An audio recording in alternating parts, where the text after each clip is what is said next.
Hi everyone, I've got another simple soap making session to share with you today. That was a tongue twister. This recipe is so easy and so nice. It only uses one type of oil and you don't even need a blender. When I first started soap making, I was so in love with castile soap, which in its purest form is made with just olive oil and a lye solution. I still really like to make and use pure olive castile soap. It's probably my favourite, but olive oil is really expensive at the moment. There are shortages of olive oil around the world, and that has decreased supply, and in a high demand market, that means high prices.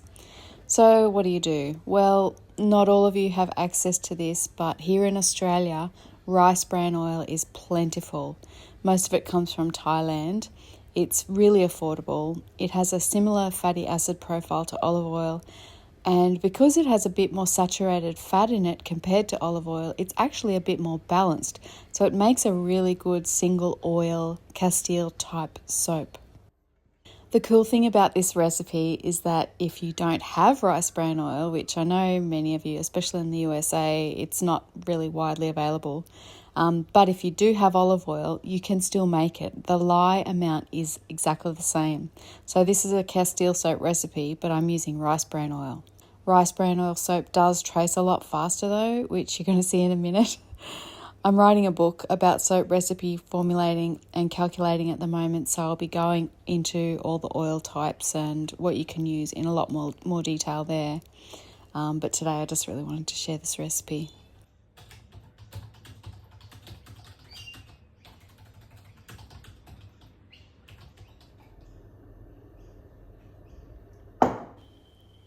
So this recipe is so simple. I start with the rice bran oil, and in this batch I'm using 950 grams, which I just weigh that straight into my soap making jug. This recipe makes 10 or 11 130 gram bars of soap, which is just over 1 kilo or roughly about 2 pounds of soap in total. Once I've got the oil weighed, I make the lye solution. First I measure out the water and it's 240 grams. This is just filtered tap water.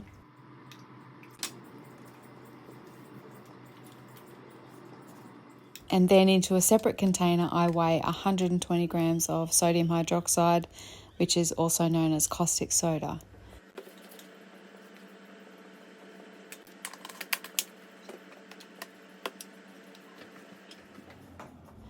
Once you're ready and you've got your protective eye goggles and your gloves on and you're in a safe, distraction-free and well-ventilated area, pour the sodium hydroxide slowly into the water and stir it until it's completely dissolved.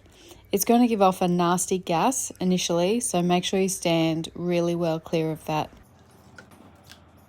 Once that's ready, I set the lye solution aside somewhere safe while I get my molds ready and I weigh out my essential oil. The essential oil is totally optional in soap recipes, but for this batch I used one of my old favourite combinations, orange and patchouli. I did a little short video on that recently, if anyone saw that, that was fun. So this is 24 grams of tenfold orange essential oil and 6 grams of patchouli. Just mix those together. You can add colourant to this soap. Some coloured clay, some mica or botanical ingredients would be nice, but I'd suggest mixing it into the oil before you add the lye solution. This soap sets up really fast and it's not easy to do swirly designs with. You won't be able to do fancy designs with this soap.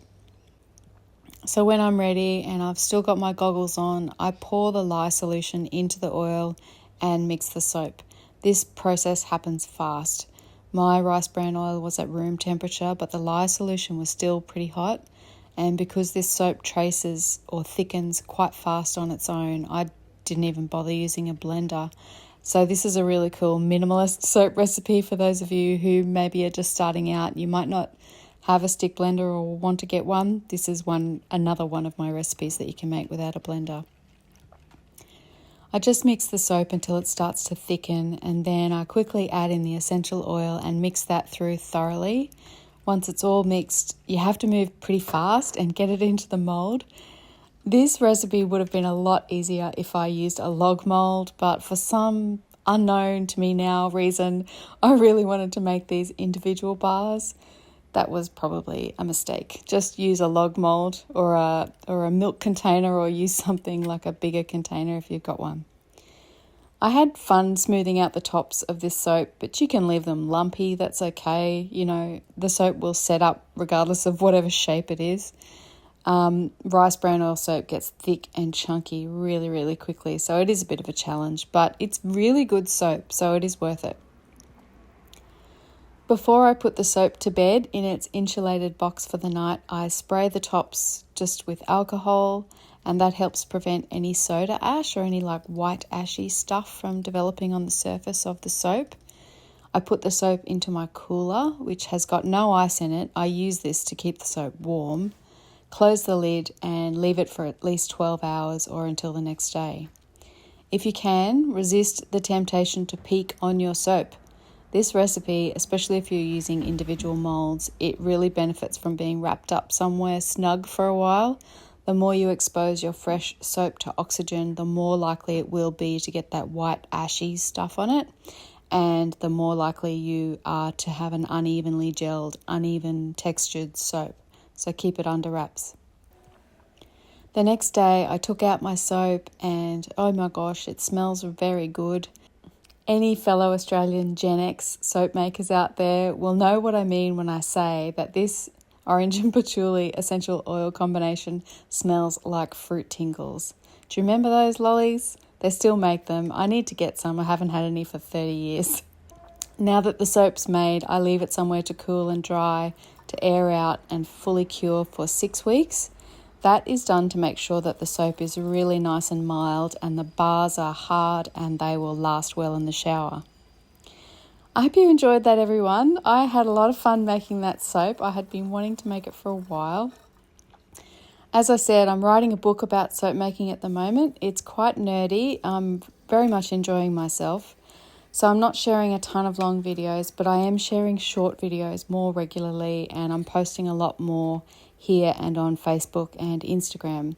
The best way to keep up to date with everything, though, is to sign up for my monthly email. I just write a letter once a month with some of my thoughts, tips and tricks and things I can think of, and I give the updates on what I'm up to. So if you want to get onto that list, head to ellieseveryday.com and you'll find it in the contact menu. Thanks again, everyone. Thanks for watching.